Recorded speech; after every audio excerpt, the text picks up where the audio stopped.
Chapter 20, Gold Always Believing in Gold. Jaime had noticed something was off after the wedding, particularly on the ship back to Lannisport. He hoped that once they reached home, Jon would shake off the funk he had fallen into. When they finally arrived at the Rock, Jaime was relieved to see that just being around Joy seemed to bring Jon back to his usual self. However, as the days passed, it became clear that this wasn't the whole truth. While Jon appeared happy on the surface, something was clearly bothering him, and Jaime found himself worrying more and more. As he got dressed and headed down for their sparring session, he pondered whether he should bring it up with Jon or give him more time to open up on his own. Jerian and Tyrion had both noticed the change, and even Aunt Jenna had commented on it, which made Jaime's heart swell. It was heartening to see her care for Jon as much as the rest of the family did. Part of it was likely due to her sons enjoying having an older boy push them in their training. Tywin, Walder, Martin, and Willem had formed a close-knit group, and unlike Lancel, who ignored them, Jon took the time to point things out and occasionally spar with them, much to their delight. Stepping out of the lift, Jaime walked to the courtyard and found Jon waiting for him, sword in hand. He smiled. Despite whatever was weighing on his mind, Jon always showed up for his lessons. Jaime looked around for Ghost, the little wolf who had taken to sneaking up on him as a new game, often scaring him half to death. Thankfully, he spotted Ghost sitting quietly by the wall, though the wolf also seemed a bit sadder than usual. "Morning, Jon. You're eager, I see." I am, my lord," Jon replied, his smile genuine but less vibrant than usual. "Good. Shall we begin?" Jaime moved into position, ready for Jon's attack. The sword came at him quickly, and he blocked it before sidestepping and launching a counterattack. Jon's defense had improved significantly. During their time together, Jon's movements and foot placement were impressive, but what truly stood out was how he used Jaime's strikes against him, limiting the advantage Jaime held in power. They moved in sync, their blades crossing as their pace quickened. Jaime still had the edge in speed, but Jon was faster than he had been at that age. It was only a matter of time before Jaime's technique and strength would be his only advantages. At first, Jon reminded Jaime of Rhaegar. His ability to absorb lessons and incorporate them into his form was remarkable. But as they sparred more, Jaime saw Arthur in him as well. As skilled as Jaime was, Arthur had been a once-in-a-generation swordsman, and Jaime felt, no, he knew, that Jon would be one too. For now, though, he was still a young boy facing the greatest swordsman in Westeros, and Jaime's strikes were starting to take their toll. "You're tiring, Jon," Jaime said with a smirk. "So are you, my lord," Jon replied. But I could go for a few more hours." "I don't think you could," Jaime said, only to be surprised by the frown on Jon's face. Usually, they exchanged playful banter during their sparring sessions, teasing each other to prepare for the jabs they would face from others. But today, for some reason, Jon wasn't engaging, and that bothered Jaime. He decided it was time to pause the sparring and address the issue. "Let's take a break, Jon." "My lord?" Jon asked, confusion in his voice. "Come on, let's get a drink and talk for a bit." Jaime turned and walked toward the jug of water they kept nearby. After a moment, Jon joined him, placing his sword on the small wall before sitting down to take a drink. They sat in silence for what felt like an eternity before Jaime finally broke it. "Jon, what's wrong?" "Nothing," Jon replied. "Jon, this is me you're speaking to." "Come on, talk to me," Jaime urged, a hint of frustration in his voice. I don't know what it is, my lord," Jon sighed. "Ever since the trip to Old Town, I just feel. I don't know. It's as if nothing I do will ever matter. People will always see me as a bastard." "You're more than that, Jon." "Much more," Jaime reassured him, reaching out to grasp the boy's shoulder.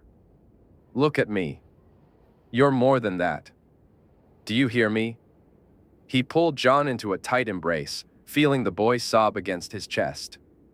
It pained him to see Jon like this, and he longed to reveal the truth, to show him his birthright and his mother's letter.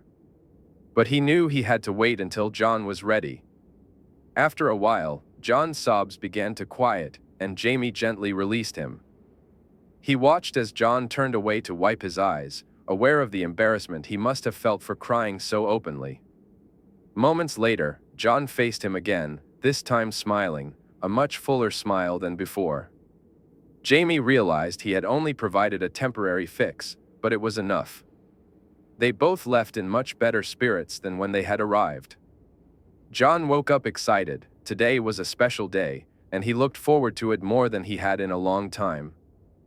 As he dressed quickly, he noticed Ghost waiting eagerly at the door, ready to head down to Joy's room. Jon smiled and they made their way to the little girl's room. When he entered, he was surprised to find Joy already up and dressed, her hair being combed, much to her annoyance.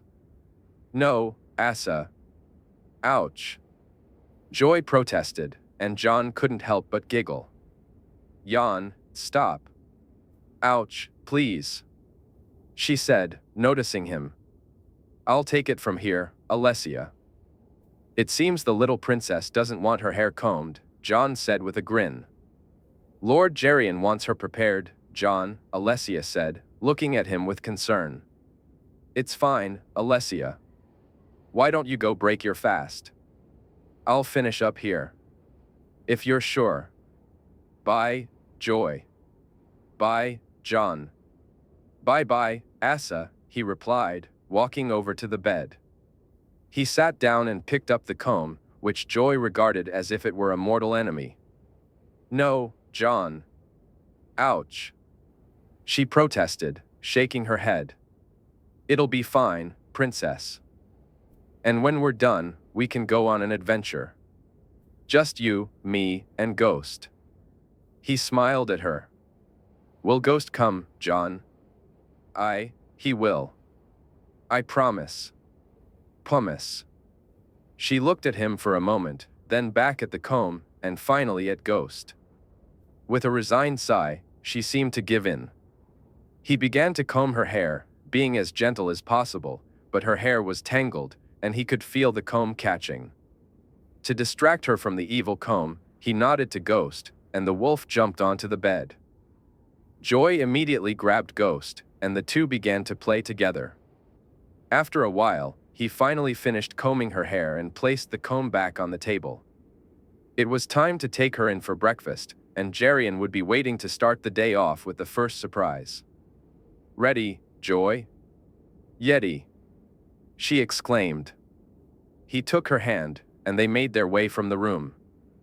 As they walked, he swung her hand, much to her delight, while Ghost trotted ahead, lost in his own world, occasionally glancing back as if to say, "Come on, hurry up." When they reached the dining room, they found Geryon sitting there, waiting for them. "Papa," the little girl shouted as she ran to him. "Morning, princess." "Happy name day," Geryon said, giving her a big hug.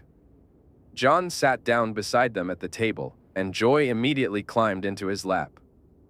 He laughed. It was going to be one of those mornings. As breakfast was served, he helped her eat hers, which she actually managed to do this morning. However, she didn't really allow him to eat his own food, as she grabbed the bacon and sausages, feeding them to an eager Ghost. "Oast more," Joy said, eagerly feeding Ghost a piece of bacon. "Oast more," she repeated, offering him a sausage next. Jon chuckled and had to fetch a second plate, placing it just out of her reach on Geryon's side of the table. But Ghost, the hungry little wolf, had no trouble getting to it.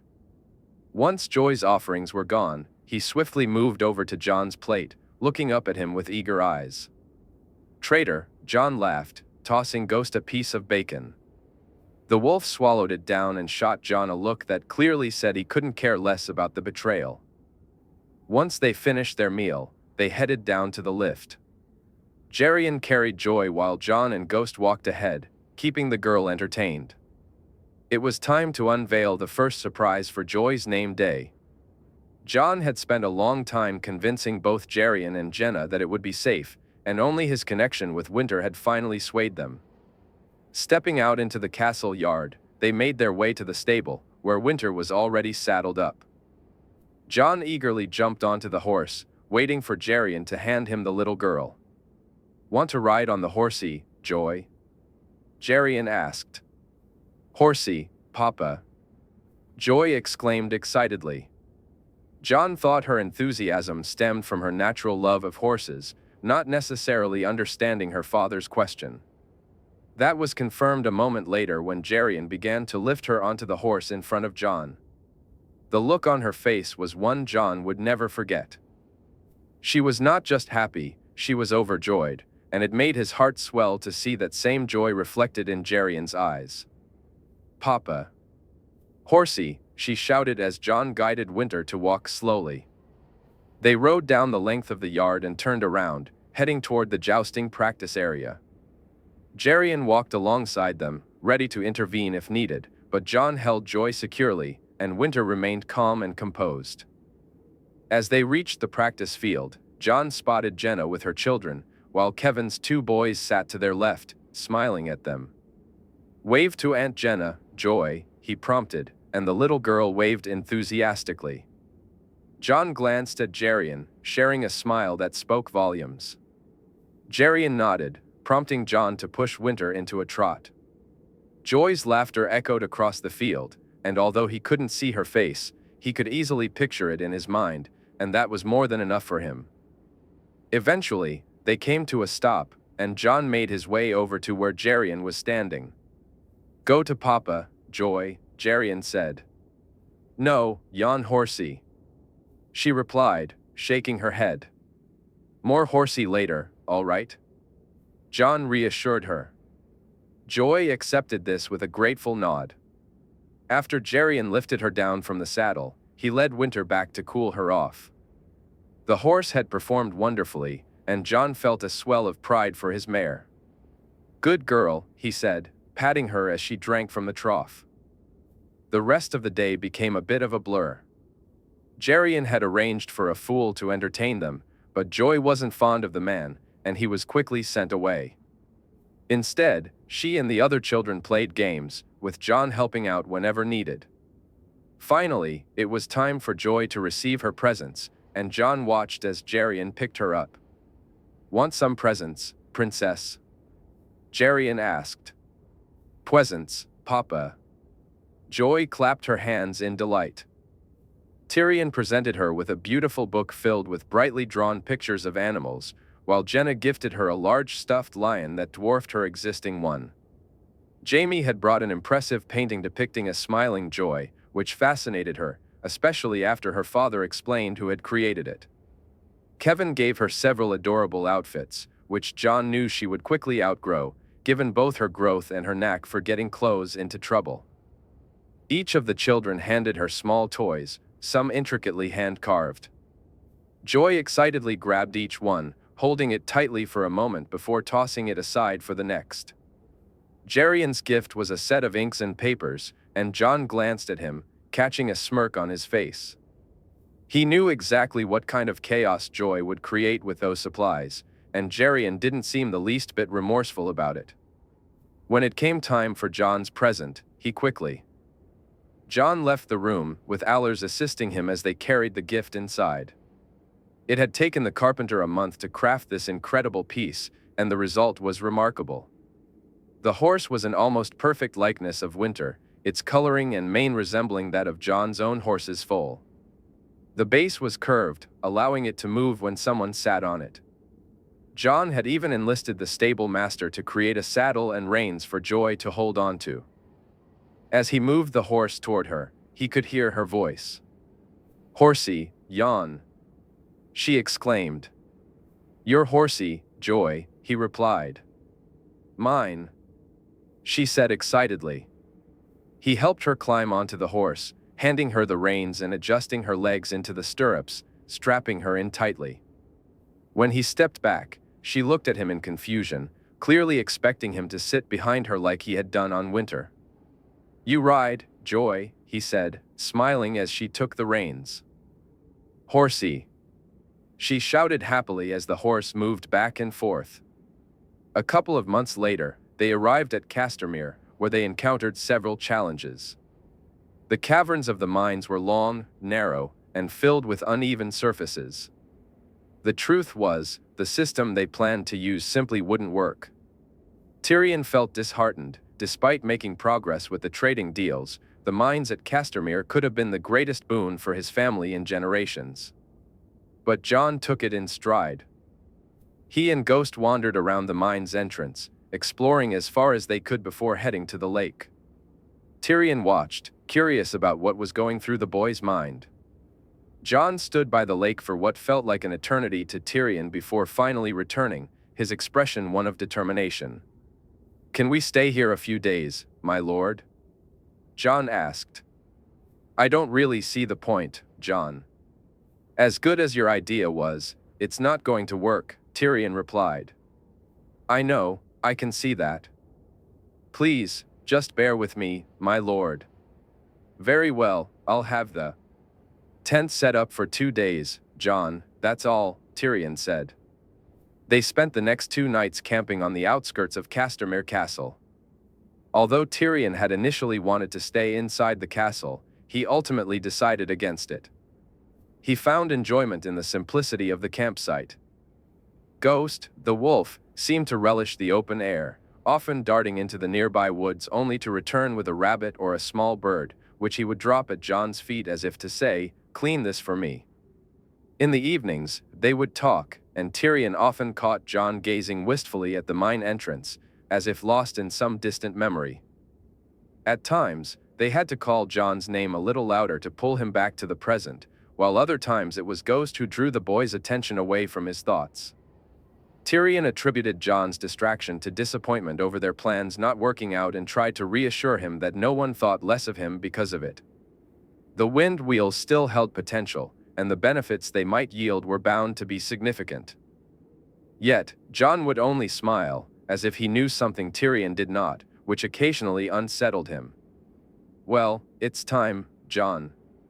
I said 2 days, and I don't think we should waste any more time here," Tyrion declared early on the 3rd morning. Very well, my lord," Jon replied. Upon their return to Casterly Rock, Jon approached Jaime and asked if he could take some time off from his lessons. He continued to spar with Jaime in the mornings and evenings and spent his days with joy. However, Tyrion noticed that when Jon wasn't with Winter, he was often with Harlow, the blacksmith, or Mahlon, one of the carpenters. After a week or so since their return, Jon came to see Tyrion. "What can I do for you, Jon?" Tyrion asked, eyeing the large pieces of parchment the boy carried. "My lord, I think I've figured out a solution." "Jon, it's fine. We've moved on. Castamere was a good dream, but the wind wheels are incredible. We'll do well with them, my boy." "There's no need to worry about the mine," Tyrion said, trying to sound as reassuring as possible. "No, my lord, it's not worry. I see what was wrong now, this will work," Jon replied, handing Tyrion the parchments. Tyrion looked at the drawings, momentarily puzzled. They depicted a series of long, hollow objects connected to bellows operated by wind wheels. The illustrations were astonishing, and Tyrion couldn't help but wonder when Jon had learned to draw so skillfully. As he studied the pictures, he began to grasp the concept. Instead of air being forced in by the bellows, it was actually being sucked out. This created a vacuum that filled the object with water, which then flowed up and emptied into a large trough-like tray, eventually draining into what Tyrion assumed was a lake. "Can this even be made?" he asked, pointing at the hollow object. Harlow's already made some. I wanted to show you the drawings and ask if you'd like to see it working," Jon replied. Jon, I would. I really would," Tyrion said, excitement bubbling within him. They made their way to the small well where Mahlon was waiting. Tyrion watched as Jon demonstrated to the man how to connect the bellows to the round object. Once everything was in place, Jon placed it in the water and hooked the wind wheel up to it. They waited a few moments, and Tyrion was astonished to see the water begin to flow out. Jon nodded at Mullen, who adjusted the bellows, making them blow quicker, and the water surged faster. When he made another adjustment, the flow slowed again. "Jon, this is... I don't know what this is, but it's incredible." "This will work, I'm sure of it," Tyrion exclaimed. "I think it will, my lord," Jon replied, and Tyrion smiled at the boy. A moon later, it had taken them nearly a full moon to create the objects they called pipes, along with the bellows and the necessary connections to attach to the wind wheels. Moving everything to Castamere and setting it up took another night. Now, as they stood there, the weight of their hard work hung in the air. Tyrion could feel his heart racing with uncertainty.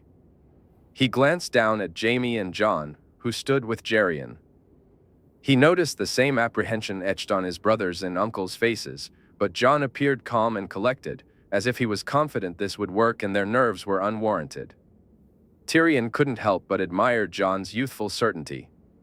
He remembered a time when he viewed the world through a similar lens, believing that anything was possible and that dreams could become reality. But he was older now, wiser, and knew that life didn't always unfold that way. His thoughts shifted as he scanned the area for the white wolf.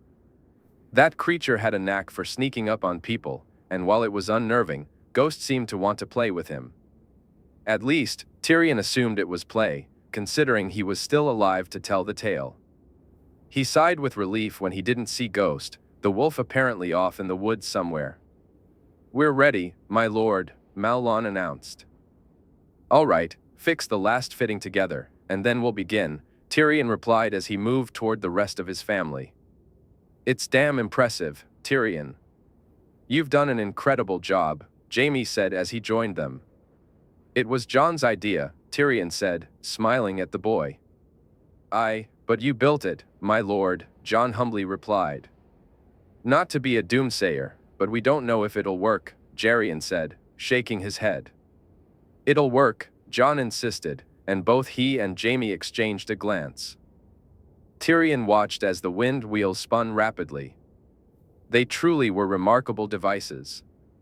He had already sent some out to their loyal lords and discovered that they not only functioned as pumps for water or small windmills, but there was no telling what they could power. Lord Crakehall had used his to operate the bellows for the forge, while Lord Banefort had. Tyrion had simply used the wind wheels to bring his grain stores directly into the castle, allowing them to be milled on site instead of relying on nearby windmills or water mills. He knew they were only scratching the surface of what these inventions could achieve, and he was certain that eventually, they would discover a use that would make them marvel at how they had once wasted their potential. He listened to the sound of the wheels and the whoosh of air from the bellows. Time seemed to stretch for a few moments before they finally heard the sound of running water. They turned to see the water flowing into the lake. "It works. It damn well works." "Good job, Jon," Jaime exclaimed, excitedly patting the boy on the back. They stood there, watching the water flow for almost an hour until it finally stopped. It took them a few minutes to realize that the bellows needed to be realigned, so they decided to head off for something to eat. When they returned, the water was flowing again, uninterrupted for a while, though occasionally it would stop and then start up once more. "Mahlon, unhook the fitting," Tyrion shouted. "Aye, my lord," Mahlon replied, promptly following the order. "Men, that'll be it for tonight. There's food and drink ready for you, so go get some rest." "You did great work today," Jaime announced loudly. After the men had left, they made their way inside the mine to assess their progress. Tyrion was stunned to see that they had removed almost half the water. Could it really be that simple? He wondered as they walked through the mine. "I can't believe this," he said, shaking his head. "You're not the only one," Geryon laughed. As they looked around, Jon and Geryon ventured off in one direction while Tyrion and Jaime remained where they were. Tyrion could already see veins of glimmering gold. But then they came across something he had hoped to avoid, skeletons and broken bones scattered on ledges uncovered by the water. He shuddered, the Rains deserved better than this. We'll need to give them a proper burial, maybe hold a service of some sort, Jaime suggested. Tyrion nodded in agreement. We can ask the Septon to hold a large service.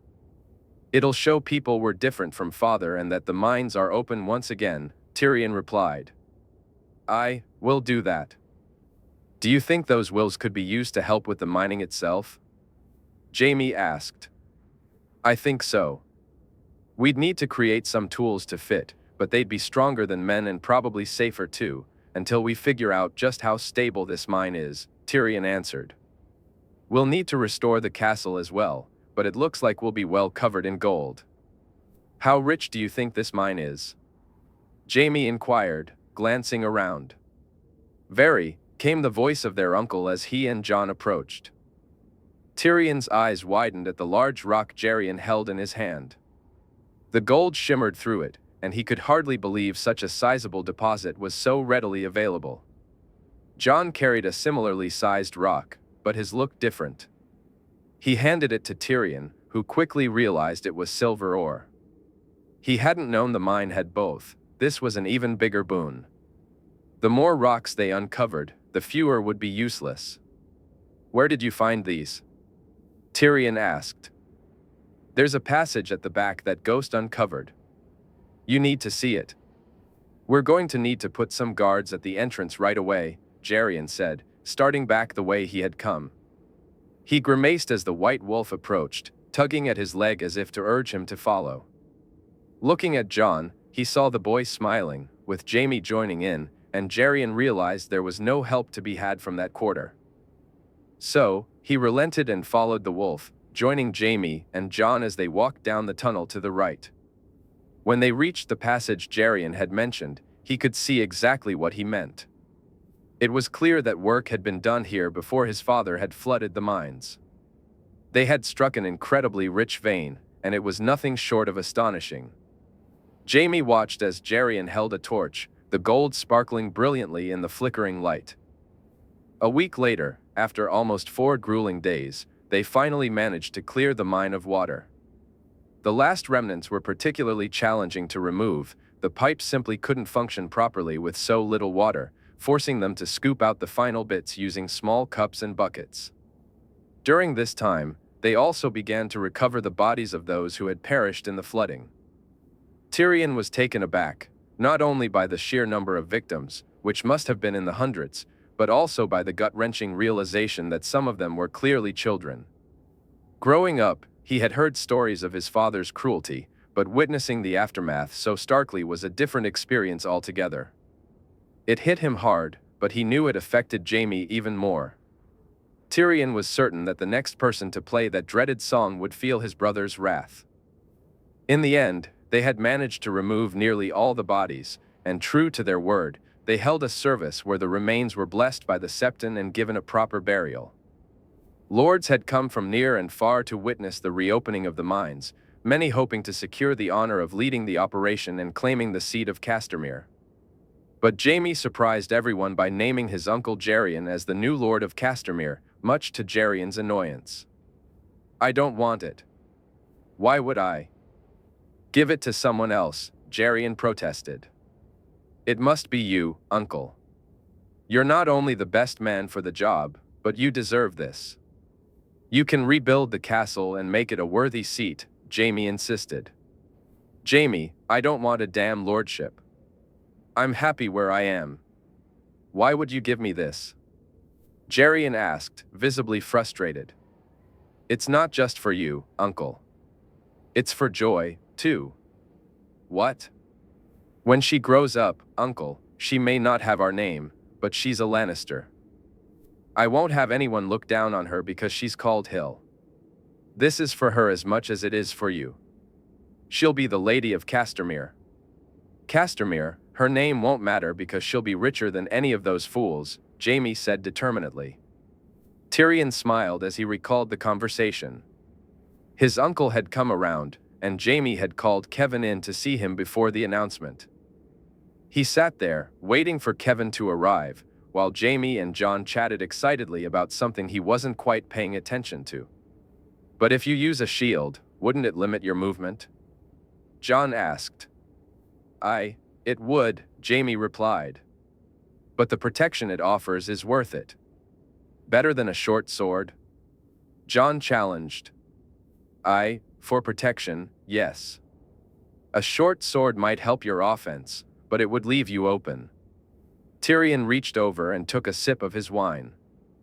Of course, they were discussing fighting, he thought with a chuckle, while the two of them remained engrossed in their conversation about swordplay. Finally, their uncle arrived, Lancel trailing behind as usual. Tyrion was glad to see the boy had improved lately, whatever little rivalry he had been imagining with Jon now clearly forgotten. "Uncle, it's good to see you," Jaime said as Kevin took a seat. "You too, nephew. This is an amazing thing you've accomplished." "It wasn't me, Uncle. It was Jon's idea, and Tyrion saw it through." "Then let me congratulate you both," Kevin said with a nod. "Uncle, I wanted to talk about Castamere. I know you were hoping to get it." "So it's not to be me then?" Kevin interjected, disappointment creeping into his voice. "No, Uncle. It's to be Jerian. He'll be the Lord of Castamere." "Good, he deserves it," Kevin said, forcing a smile. "I have larger plans for you, Uncle. I need you elsewhere, in a much more important role." Tyrion watched as Kevin sat up a little straighter, the anger and disappointment on his face replaced by curiosity. "I shall serve wherever you see fit, nephew," Kevin replied. "I know that, Uncle. I am extremely grateful for this, believe me. That's why I'm naming you Lord of the newly created seat of Lannisport and Admiral of the Lannister fleet."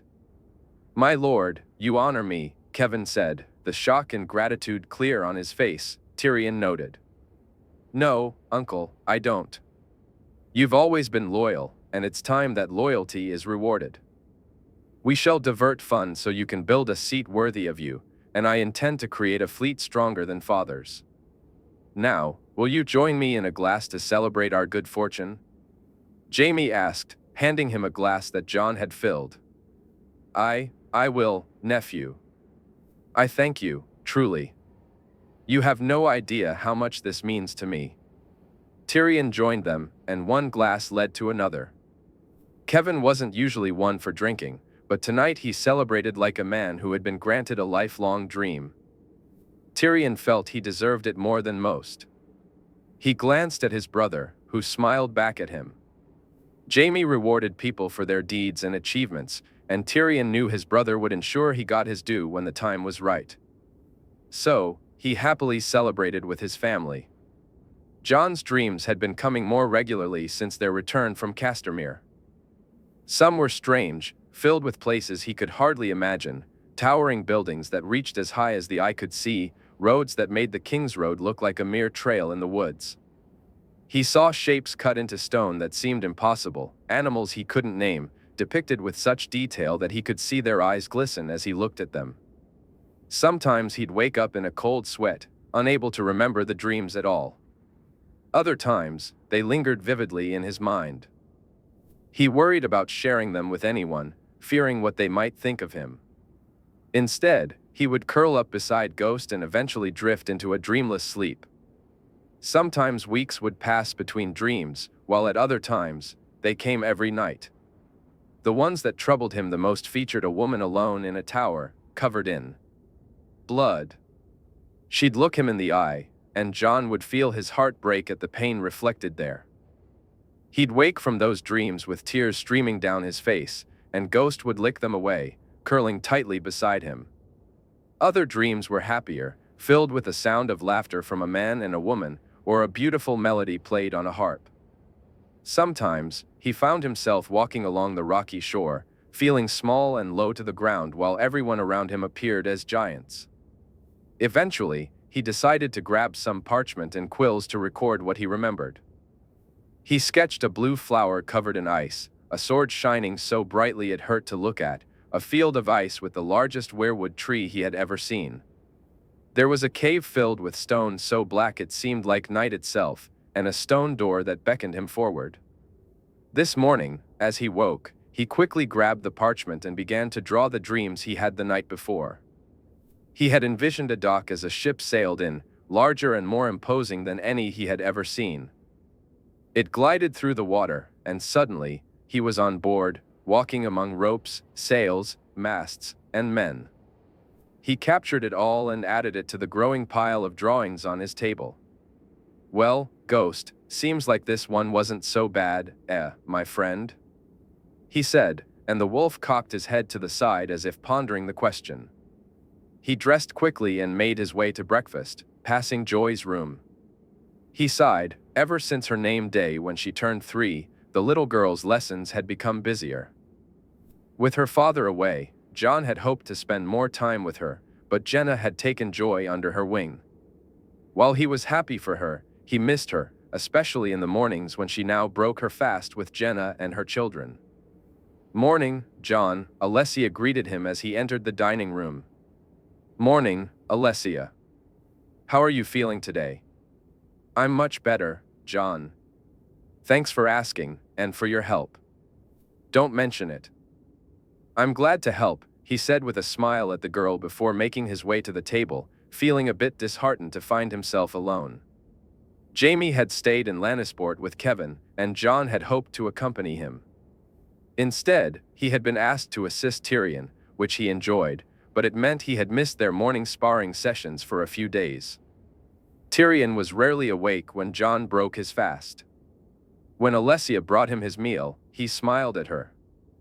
She had been ill, and Jon had gone to Crayland to seek help for her, knowing that servants often took a backseat in the maester's priorities. After finishing his meal and ensuring that the hungry wolf beside him had eaten his fill, he considered visiting Tyrion. However, he knew it would be a couple of hours before Tyrion woke, especially since he had worked through most of the night. Instead, Jon returned to his room and sat back down on the bed. His lessons wouldn't begin for several hours, and he felt uncertain about what to do. He picked up the parchment he had drawn on that morning and examined it closely. The ship he had sketched was impressive, but something about it felt off. Taking another piece of parchment, he began to redraw it. He lost all sense of time, creating sketch after sketch of the ship, discarding each one for reasons he couldn't quite grasp, the pile of used parchment accumulating on the floor. Jon. He turned, surprised to see Tyrion standing in his room, a look of concern on his face. Ghost, for a change, sat in the corner, paying the man no attention, as if he too was lost in his own world. "My lord? Are you all right, Jon? I've been calling you for a few minutes while you were just sitting there drawing." "I'm sorry, my lord. I got carried away. I had an idea and couldn't let it go." "An idea, eh? Well, your last idea made us rich." "Weren't you already rich, my lord?" Jon teased, earning a smile from Tyrion. "Fine, richer then," Tyrion said, sticking his tongue out at Jon, which made him laugh. "So, let's see this idea." Jon handed him the piece of paper, bracing himself for the inevitable laughter. If Tyrion knew he'd spent most of the morning drawing silly pictures of ships, he would never hear the end of it. But instead of laughing, Tyrion sat down hard on his bed and studied the drawing intently. "How did you come up with this?" Tyrion asked. "I don't know, my lord. I had a dream and just drew what I saw." "Jon, do you have any idea what this could do if it works?" "No, my lord." "Wait, what do you mean, if it works?" "Jon, if this ship is viable, you've just created something incredible. Sailing these ships could generate enormous profits, not to mention the advantage they'd provide in battle. I need to show this to Craylan. Come with me." The two of them headed to Craylan's chambers, with Ghost finally realizing it was Tyrion they were walking with. Once again, he decided that Tyrion's britches were a tasty snack. "Get off me, you stupid wolf," Tyrion said, trying to shrug Ghost away. "Ghost, leave him be," Jon said, and the wolf stopped, looking at him as if he were the biggest spoilsport ever. "Why does your wolf continually need to eat my clothes, Jon?" "He's just playing, aren't you?" boy?" Jon replied, scratching Ghost behind the ears. They arrived at the maester's quarters and knocked before entering to find Craylan busy scribbling down notes. "My lord, Jon," Craylan said, quickly rising to his feet. "Maester, I need you to take a look at something," Tyrion said, handing him the drawing. Craylan examined the drawing in great detail, shaking his head and smiling occasionally before turning back to them. My lord, I've never seen anything like this before. It's incredible. If I may ask, where did you get it?" "Young Jon here drew it, Maester," Tyrion said, and Craylan looked astonished. Jon was stunned. "My lord, this could change the way fleets operate, both for trade and warfare.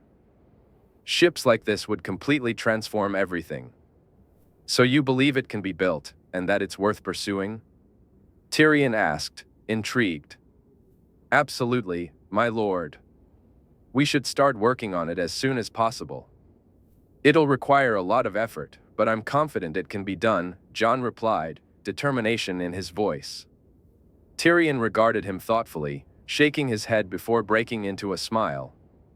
"Come, Jon. It seems we need to make a trip to Lannisport. I want people working on this immediately. My lord, if it's possible, would it be allowed for me to share this?" Jon inquired. "With whom, Jon?" "I wouldn't want to strengthen our rivals." "With Lord Manderley, my lord. They've been good to me since I arrived, and I owe them." "And what's that saying of yours again?" Jon asked with a smirk. Olenna sighed as she sat in her garden, nibbling from a cheese plate. The little flowers around her chattered incessantly, and for the umpteenth time, she considered dismissing them all. To her left, her granddaughter wore the white wolf brooch she had received for her 8th name day. Olenna had to admit it was beautiful, but it was the boy who had gifted it that caused her the most concern. When news reached them about the boy's achievement in reopening Castamere, Olenna had been at a loss for words for the first time she could remember. How could a boy of her granddaughter's age have accomplished such a feat? It baffled not just her, but also Highgarden's maester. She knew those other gray rats at the Citadel had tried and failed before, much to the old lion's dismay. "How was this possible, Maester Lo Mace?" Mace asked, bewildered. "I don't know, my lord. I've never heard of such a thing, wind wheels small enough to be built and constructed on the move." "It's never been done before," the Maester replied, shaking his head. "Do you understand what this means, Mace?" Olenna asked, already anticipating his response. "No, mother, I don't." Her son shook his head, and she shuddered. "It means this boy has just made the Lannisters richer than ever, Mace. What will they do with that money?" "I don't know, mother. Maybe they'll try to buy influence with the king," Mace suggested, glancing at her with a mix of hope and fear, worried about what that would mean for their plans. "No, I don't think it'll be that." She shook her head. They already had influence and seemed to give it away for reasons she couldn't fathom. "Then what, mother?" "I don't know, Mace." Olenna's voice was sharp, and he quivered slightly at her tone. The truth was, she had no idea, and it frustrated her endlessly that she couldn't grasp the game being played by the Lannisters or Jon Snow. Her thoughts drifted back to the young man in question. She knew he and her grandchildren had been friendly, and like any young man, he was enamored with her granddaughter. Even if he didn't fully understand why, it still bothered her to see that her precious Rose felt something similar for him. Given the distance between them and their ages, she hadn't felt the need to keep them apart just yet. When the boy had come to the wedding, she had been surprised. He was courteous and respectful, and the gift he gave to young Lynesse was thoughtful, something even Olenna had to admit was impressive. After the wedding, she noticed her granddaughter seemed a bit subdued, but eventually, Lynesse returned to her usual self. Olenna attributed it to travel and the lack of big events back at Highgarden. To remedy that, she quickly organized several balls, and she noticed Lynesse's mood improved. When her name day arrived, Olenna threw the largest feast she could muster to ensure her granddaughter's happiness. They presented her with incredible gifts, jewelry, books, dresses, and fine fabrics. Yet, once again, it was a bastard boy's gift that turned out to be the most cherished. "My lady, a gift from a friend," the man said as he carried a small box toward Marjorie. "I thank you, sir. May I ask the friend's name?" Marjorie inquired. "Of course, my lady." The lad said his name was just John, the man replied, and Marjorie's smile beamed at him. "Good sir, please enjoy the feast." Marjorie turned and opened the box. "Look, grandmama," she exclaimed as she walked toward Olenna, holding a brooch in her hand. Olenna had to give the boy credit. The brooch was exquisite. Simple yet elegant, with two small garnets for eyes and a wolf's body made of ivory, the pin was crafted from gold. It was striking in its simplicity, and her granddaughter adored it. When Olenna discovered who the gift came from, she had almost taken it away from Marjorie. It was one thing to be friendly with a bastard, it was quite another to accept gifts from one. However, in the end, she said nothing. When she heard about the events in Castamere, she felt vindicated in her choice. The boy could, in time, be a good friend to her house, and if he had feelings for her grandchildren, Marjorie in particular, all the better. It was far easier to manipulate a friend than an enemy. "Grandmother, are you well?" Marjorie asked, concern in her voice. "What's that, sweetling?" Olenna replied. "Are you well, grandmother? You seem a little distracted." "Oh, it's nothing, dear." "What are you and your friends talking about?" "We were just discussing a tourney, grandmother, wondering when father might hold one." "I'm sure if you ask him, sweetling, he'll hold one soon," Olenna answered, noticing the gleam in her granddaughter's eyes. Mace would indeed be holding a tourney very soon, she knew it now, and she smiled. Her thoughts turned once again to Jon Snow and the Lannisters. She was getting nowhere. She had set some of her spies to gather details on both, but not one had returned with anything of note. The Lannisters were moving into trading more aggressively, and now, with the additional income from Castamere, they would undoubtedly seek to invest it, which gave her some. Marjorie couldn't shake her thoughts about Jon Snow. He piqued her curiosity, and she felt compelled to learn more about him. So far, her efforts to uncover his mother's identity had been fruitless. Ashera Dane seemed the most likely candidate, given Jon's striking resemblance to her and Ned Stark's reluctance to speak of the past. Honorable Ned would never speak ill of the dead, she mused. She had spoken to her grandsons about Jon, and they all shared a similar sentiment. They liked him, even admired him. Garland and Loras reminisced fondly about the sparring sessions and the duel, while Willis, ever the sensible one, praised Jon's temperament. Marjorie felt the need to act, otherwise, these thoughts would drive her mad. "Marjorie," her grandmother called. "Yes, grandmother?" "Loras got on well with young Jon Snow, didn't he?" Olenna asked, already aware of the answer. "He did, grandmother. Jon's easy to get along with," Marjorie replied, smiling. "Do you think he'd be open to squiring for Jaime Lannister?" "I think he would, grandmother, but Jon is already squiring for Lord Jaime." "True, but surely a man like Lord Jaime could have two squires." "With Jon and Loras getting along so well, I'm sure they would enjoy each other's company." Marjorie looked confused for a moment, but then nodded in understanding. Good, it was settled then. Marjorie would speak to Loras, and Olenna would work on Mace. Loras would undoubtedly be eager to train under a man like Jaime Lannister. Boys and their swords, she chuckled. Before Jon left, Olenna planned to speak with him.